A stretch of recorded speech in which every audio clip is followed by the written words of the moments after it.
Қытайда өте жаңағы халықтар, қарапайым халықтар бар әсіресе көп ниеті бар. Оларда өздерінің ұрандары қалай дейтін болсаңыз, мысалы айтады, бізге халыққа не қандай машина керек, біз сондай машина жасаймыз дейді да. Улит уран сондай. Жаңағы қазір бізде наличный жоқ тұр, бірақ та 7 орынды бір машинасы бар, Хунгуан S деген. Қытайға баратын болсаңыз, ол енді әдеттегі ауылдарға барсаңыз. Ассалаумағалейкум, құрметті көрермендер. Біздер қазір осы Қазақстанға кеңінен танымал болып жатқан Қытай көлікті маркаларымен таныстырамыз. Себебі қазір осы Қазақстанда көптеп сатылып жатқан көліктердің бірі, екінің бірі алып жатыр десек те болады. Ендеше осы Нұрлан екеуміз таныстыруды бастайық. Ассалаумағалейкум баршаңызға. Қазіргі таңда Қазақстанда 3 машинаның біреуі қытайлық көліктер сатылып жатыр. Яғни Қытайдың көліктері дүние жүзінде көптеп сатылғандықтан бұлардың өзінің артықшылықтары бар. Және олардың көптеген Қазақстан еліне официально кіріп, көптеген сіздерге жеңілдіктер жасап жатыр. Соның бірегей мінекей алдымызға Wuling компаниясының көлігі келген. Wulingтің қазіргі таңда мынандай жүк көліктері Қазақстанда бар. Яғни Қазақстанда бізде газель көліктері бағасы өте қымбат, және оның ішінде кондиционер жоқ десек те болады әлгі қазіргі таңға дейін. Және мына көліктердің бағасын бәрін таныстыратын бізге бір көмекші жігіт бар. Сол жігіттерді сіздерге таныстыра кетейік.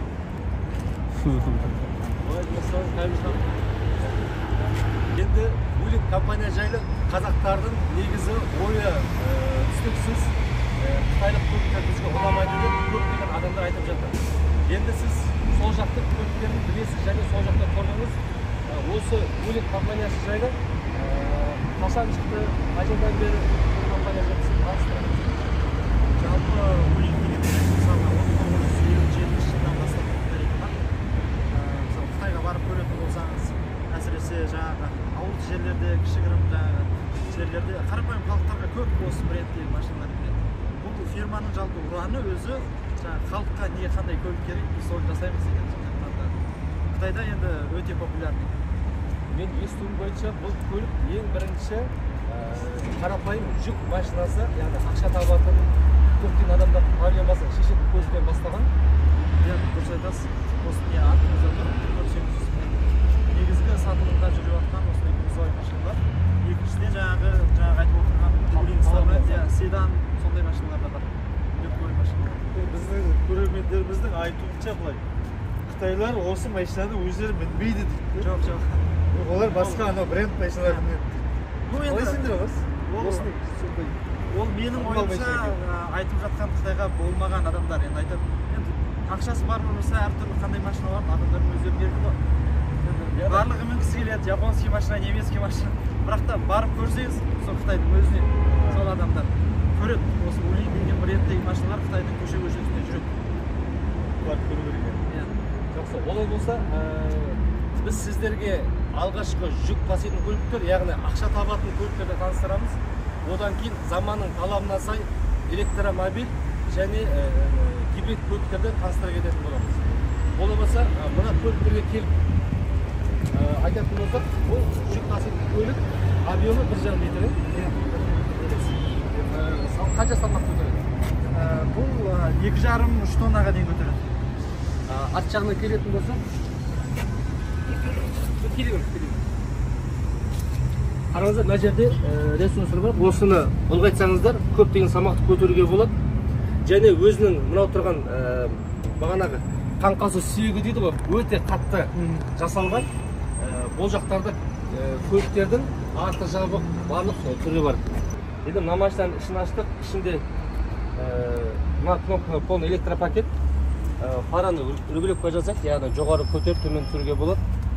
Және ішіне отырған кезде механик 5 скоросты кондиционер бар, аудио, Bluetooth, керек жақ нәрсенің барлықтары бар. Яғни бұл ақша табатын көлік болғандықтан осында қатты қызығатын ештеңесі жоқ. Яғни қазіргі таңда газельдердің бағалары 11 миллион теңгеден басталып 20 миллионға кете береді. Мына жақта барлығы 7 миллион 560 мың теңгеден басталады. Енді келесі көлігімізге келетін болсақ, бұл кәдімгі Яндекс доставка немесе Каспийдағы почта деген сияқты өздеріңіз сол жұмысқа арналған ақша табатын көлік. Бағасы 6,5 миллион теңге. 6 миллион 600 мың теңге. осы көліктердің барлығында да гарантиясы бар. Яғни 60 000 километр немесе 3 жыл. Сосын гарантияның бір артықшылығы түсіндіре кетейін. Мысалы Toyota немесе басқа көліктерден көлік сатып алсаңыз, ол жақтың гарантиясы болатын болса, тек сіздер Toyota центрге ғана барып, машинаның майын ауыстырасыздар. Және ол жақта 80 000 теңгеден бастап 150 000 теңгеге дейін бағасы қымбаттап кете береді. Ал сіздер мына жақтан машина алатын болсаңыздар, машинаның майын ауыстыру барлығы фильтр майымен бірге санаған кезде 30 000 теңге болады. Егер көліктеріңізді мысалы батыс жаққа алып кететін болсаңыздар, немесе басқа жақтан машинаны алып кететін болсаңыздар, тек қана көліктің майы фильтрін 20 000 теңгеге немесе 22 000 теңгемен өзінің құны бар. Соған сатып алып, көліктеріңіздің майын өздеріңіздің сервистеріңізді ауыстырсаңыздарда да гарантия кетпейді. Бұл компанияның артықшылығы осында. Енді жалғастырайық. Келесі көлігіміз бұл 5 орындықты. Былайша айтқанда кәдімгі 5 адам отырып жүк тасымалдайтын 2 в 1 сияқты. Бұның артықшылығы 2 литр бензин, аттың күші жоғары. Мысалы мына жақта 136 аттың күші бар, ана көлікте 102 аттың күші бар. Бұл жақта одан жоғары. Енді бұның артықшылығы 2-3 тонна көліктеріңізге салмақ тасып кете бересіздер. Себебі бұл жақта 2 қосалқы дөңгелек және ресурсор. Мынаны көбейтсеңіздер, тағы да 3 тоннаға дейін көтере аласыздар. Және бұл жақта көліктері оцинкованный деп айтады. Оцинкованный деген сөз көліктер шірімейді. Мына көлік мысалы қанша уақыттан бері жаңбыр жауып жатыр, қанша уақыттан бері күннің астында тұрса да шірімейді. Яғни 80% оцинковканы осы Wuling компания клиенттеріне ұсынып жатыр. Енді одан кейін тағы бір жүк көлігі бар. Бұл жүк көлік мына көліктерден қарағанда кәдімгідей көлемі үлкен. Бұнда жүк көліктер Kia немесе Hyundai'да бағасы 11 миллион теңгеден 14 миллион теңгеге дейін бар. Ал газель көліктерін алатын болсаңыздар, оларда да сондай 11 миллион мен 14 миллион теңгеге дейін аласыздар. Бірақ ол жақта біріншіден airbag жоқ және кондиционер жоқ. Жазды күні былайша айтқанда манта сияқты ішінде пісесіздер. Бұл жақта көлемі үлкен, 2 литр бензин, орта шаппен санаған кезде 100-ге шамамен 10 литр жейді. Бұл 3 немесе 4 тоннаға дейін салмақты көтере алады. Және үлкен грузовой болғандықтан мынандай нелерін кеңінен жасап қойған. Және өзінің артындағы телескісі дейді ғой, сол кәдімгідей үлкен.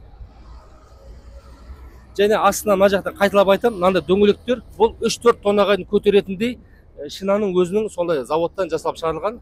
Ресурсорын көбейтіп 3-4 тоннаға дейін көтересіздер.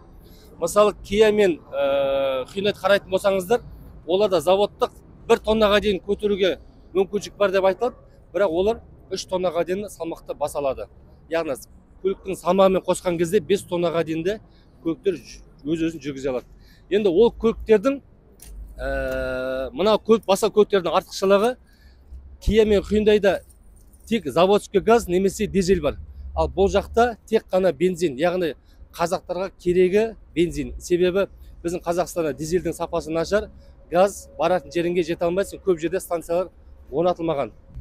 Ал бисмиллах, ал машинаға отырайық. Ағайын бауырлар, осындай грузовой көліктерді тағы да қайталап айтайын, бұл дизель емес, бұл таза бензин. Біздің Қазақстанда дизельдің бағасы өте қымбат және сапасы нашар. Бензин өте жақсы. Мына көлік задний камера мониторы бар, аваринка және дисплейді қосу өшіру, 5 скорс, ручник, меха анамнау зат салғанға. Және арт жағын қарасақ, мына жақта домкрат және қосалқы көмекші заттар бар, оны көрсетейін.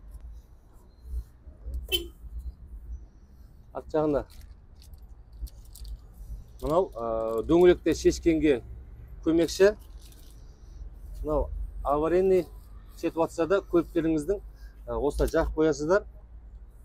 Және мына жақта қосалқы ключтары.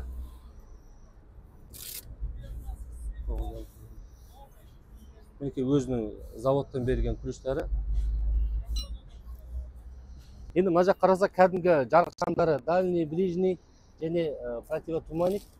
Жарықшамдар өте жақсы. Бұл көліктің бағасы қызық болып жатқан шығар. Бағасы 9 миллион 580 мың теңге, 60 мың километрге дейін немесе 3 жыл гарантиясы бар. майын қайталап айтайын, осы жаққа келіп ауыстырсаңыздар да болады, немесе осы жақтан тек қана фильтр майларын сатып алып, өздеріңізді кез келген жерден ауыстырсаңыздар да гарантия кетпейді. Енді келесі көлікке кеттік. Мына көлік бағанағы сияқты бұл жақта да 2 литр бензин, бірақ мына көліктерден қарағанда кішкентай, бірақ бұның бағасын кәсіздерге айтамын, бірақ оған дейін мынаны түсіндірейік. Мынау кәдімгі будка. Яғни есік мына жақтан да ашылады, немесе артынан да ашылады. Және мына жақта қазір холодильник бар ғой, соны орнатсаңыздар болады. Ол кезде мынаның орта жағын ойып, сол жаққа кәдімгі орнатып береді. Немесе оның түсіне жоғары жағына орнатып, холодильник қып байлансаңыздар да болады. Немесе осы күйінше бағасы 9 миллион 980 мың теңге, яғни 10 миллион теңге. Бұнда көліктер Kia Bongo'da біріншіден дизель болып келеді, екіншіден бағасы 12-13 миллион теңгеге дейін қымбат шығады. Бұл жақта қарапайым бензин. Нан табатын ақшаның көліктер сіздерге бұйырсын, осындай көлік, яғни әрбір отбасыға керек деп ойлаймын. Ал енді көліктің ішін ашайық. Іші кәдімгідей жап-жаңа, тап-таза. Бұл енді іші кішігірім, сапасы жақсы екен, өйткені басқан кезде де іші жақсы. Және бұдан бөлек бұл осы жағынан ашсаңыздар болады, немесе мына жақтан ашуға болады.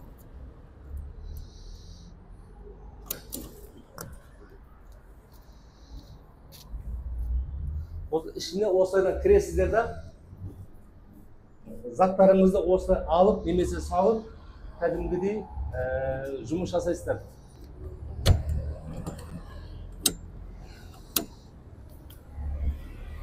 Келесі көлігіміз мынау одан қарағанда биік және ұзын болып тұр. Бұның бағасын тағы да қайталап айтам, 9 миллион 980 мың теңге. Гарантиясы бар 60 мың шақырымға. Келесі көлігімізді келдік. Бұл көлік алдыңғы грузовый көліктен қарағанда үлкендеу, оны герметик жасалған, тап-таза. Бұл енді арнайы будка, яғни бұған сіз холодильник аппарат орнатқаныңызда температураны 1 градуста сақтап тұрады.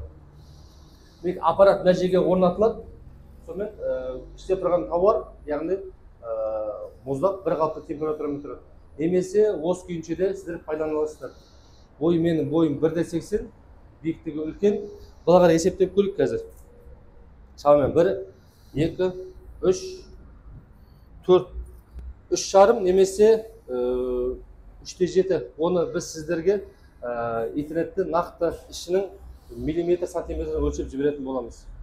Ал құрметті достар, біздерді Қытай көліктерін жарнамалап жатыр деп сөкпеңіздер. Бұл ешқандай да жарнама емес. Қазіргі талапқа сай, өздерінің халықтардың арзан сұранысына сай келіп жатқан ұсыныстар бұлар. Яғни айтқанда, бұл көліктермен қазір Нұрлан таныстырғаны ақша табатын, нан табатын көліктерді көрсеттік. Ендеше бұл көліктерді толығырақ ақпараттарды алғыларыңыз келсе, төменге описание бөлімінде Telegram каналының ссылкасын жазып қоямыз. Сол жерде біздерменен бірге байланыста боласыздар. Видеоның аяғынан көргендеріңізге үлкен рахмет. Біз бұл жақтан таныстырып, түсіндіріп жатқан нәрсеміз, яғни кореялық дизель көліктер сіздерге нашар, немесе олар бензин болып шыққанда ғой деп армандаған болсаңыздар, Аллах тағала мінекей сіздерге Вулинг компаниясының бензинмен жүретін көлігін біріншіден, екіншіден бағасы 6,5 миллион теңгеден басталып 10 миллион теңгеге дейін көліктердің түрлі сегменттерін сіздерге алып келіп отыр. Және бұл көліктердің гарантиясын осында, бұлада гарантия бар, және гарантияның майын, фильтрін тек қана сатып алсаңыздар болды. Кез келген жерден ауыстырсаңыздар да гарантиясы кетпейді деген артықшылығын таныстырып жатырмыз. Сіздермен бірге болған Нұрлан және Қуаныш аға. Келесі видеода жолыққанша амандықта сау болайық. Рахмет бірге болғандарыңызға.